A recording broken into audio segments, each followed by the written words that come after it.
রব্বুল আলামিন জিন্দেগীর এমন কোন মুনাজাত বাদ দিই নাই যেই মুনাজাতে মা বাবার কথা বলি নাই।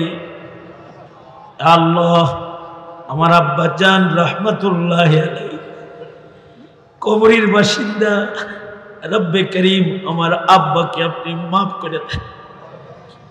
আমার মতন যারা বাপ হারা রয়েছে, নিজের হাতে যারা নিজের বাবাকে কাফন পরাইছে, নিজের হাতে যারা নিজের বাবার লাশ কবরে নামাইছে, রব্বুল আলামিন এ আল্লাহ, অনেকে আছে মায়ের লাশ কবরে নামাইছে, অনেকে আছে মা বাবার দুজন হারায় ফেলেছে, দুয়ার ভান্ডার গুলারে কবরে নামায় ফেলেছে। রব্বুল আলামিন যাদের পিতা মাতা কবরের জগতের বাসিন্দা হয়ে গেছে, এই মকবুল মঞ্জুর জামিয়ার সম্মেলন থেকে তোমার কাছে দরখাস্ত, আল্লাহ আব্বা আম্মার কবরে আযাব দিও না আল্লাহ।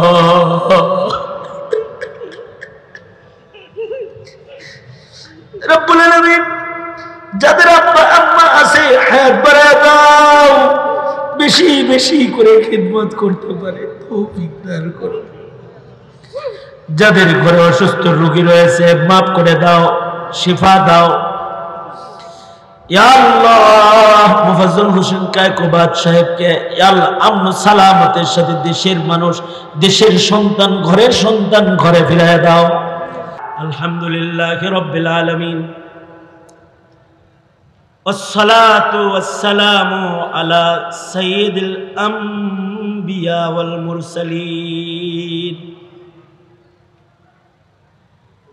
মুহাম্মাদিন ওয়া আলা আলিহি ওয়া আসহাবিহি আজমাইন। রব্বানা যালামনা আনফুসানা ওয়া ইল্লাম তাগফির লানা ওয়া তারহামনা লানাকুনান্না মিনাল খাসিরিন। ফেলিয়ে না দিও মাওলা, ফেলিয়ে না দিও, গুনাহ যত করেছি আমরা ক্ষমা তুমি করিও। বান্দা আছে বন্দিগি নাই, শেষ করেছি জিন্দেগি, আখেরাতের বিচার দিনে এ পাপীদের উপায় কি? রহমান রহিম নামে নিয়েছি আল্লাহ তোমায় মানিয়া, কেমন করে আমাদের তুমি জাহান্নামে ফেলিবা? মাফ করে দাও আল্লাহ, মাফ করে দাও আল্লাহ, মাফ করে দাও আল্লাহ, মাফ করে দাও। গুনাহ যত করেছি আমরা ক্ষমা তুমি দাও।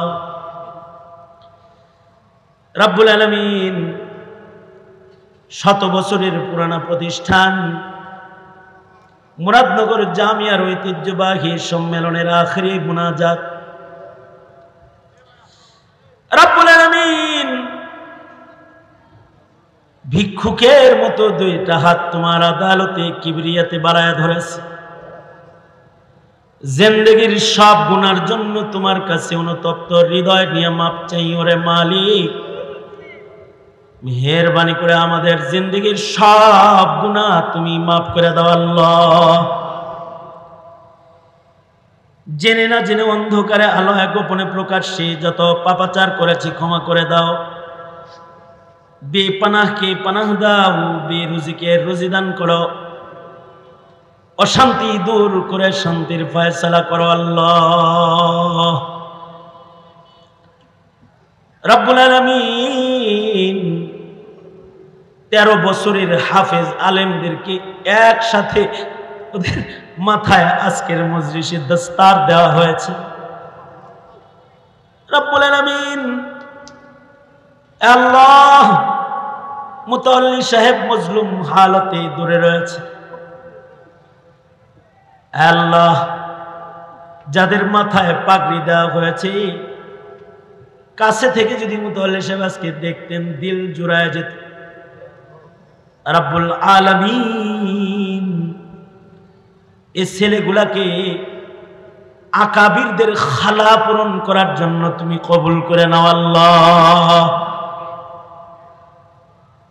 রব্বুল আলামিন তোমার রাসূল বলেছে তুমি চাইলে নাকি ফেরত দাও না, এটা তোমার শান। বান্দা যদি চায় তুমি দাও, দেওয়া তোমার শান, চাওয়া বান্দার শান। মাওলা রে কেমনে চাওয়া লাগবো তাও জানি না, কিভাবে চাইলে যে তুমি দিয়া দিবার নগদ তাও জানা নাই। কিন্তু আকাবিরদের বর্ণনায় আল্লাহ অনুতপ্ত দিল লয়ে দুইটা হাত ভিক্ষুকের মতো তোমার কাছে ভিক্ষুকের পেয়ালা বানায় বাড়ায় ধরেছে আল্লাহ। রব্বুল আলামিন মেহেরবানি করে আজকের দোয়া তুমি কবুল আর মঞ্জুর করে নাও আল্লাহ। যত বয়োবৃদ্ধ বাবারা আছে তাদের হযরত আবু বকরের মতন বানায় দাও। যুবকগুলার জওয়ানি তোমার কাছে আমানত দিলাম আল্লাহ। যৌবনের গুনাহ থেকে ওদের তুমি রক্ষা করো রব্বুল আলামিন। পর্দার আড়ালের মা বোনদের হযরত ফাতেমা হযরত খাদিজাতুল কুবরা বানায় দাও রব্বুল আলামিন। জিন্দেগির এমন কোন মুনাজাত বাদ দিই নাই যেই মুনাজাতে মা বাবার কথা বলি নাই আল্লাহ। আমার আব্বা জান রহমতুল্লাহ আলাইহি কবরের বাসিন্দা, রব্বে করিম আমার আব্বাকে আপনি মাফ করে দেন। আমার মতন যারা বাপ হারা রয়েছে, নিজের হাতে যারা নিজের বাবাকে কাফন পরাইছে, নিজের হাতে যারা নিজের বাবার লাশ কবরে নামাইছে রব্বুল আলামিন এ আল্লাহ। অনেকে আছে মায়ের লাশ কবরে নামাইছে, অনেকে আছে মা বাবার দুজন হারায় ফেলেছে, দুয়ার ভান্ডার গুলারে কবরে নামায় ফেলেছে রব্বুল আলামিন। যাদের পিতা মাতা কবরের জগতের বাসিন্দা হয়ে গেছে, এই মকবুল মঞ্জুর জামিয়ার সম্মেলন থেকে তোমার কাছে দরখাস্ত আল্লাহ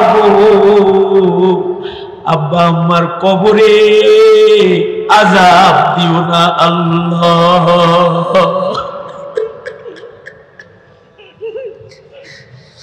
রব্বুল আলামিন যাদের আব্বা আম্মা আছে হায়াত বাড়ায় দাও, বেশি বেশি করে খিদমত করতে পারে তৌফিক দান করো। যাদের ঘরে অসুস্থ রোগী রয়েছে মাফ করে দাও, শিফা দাও ইয়া আল্লাহ। মুফাজ্জল হোসেন কায়কোবাদ সাহেবকে ইয়া আল্লাহ আমন সালামতের সাথে দেশের মানুষ, দেশের সন্তান, ঘরের সন্তান ঘরে ফিরিয়ে দাও।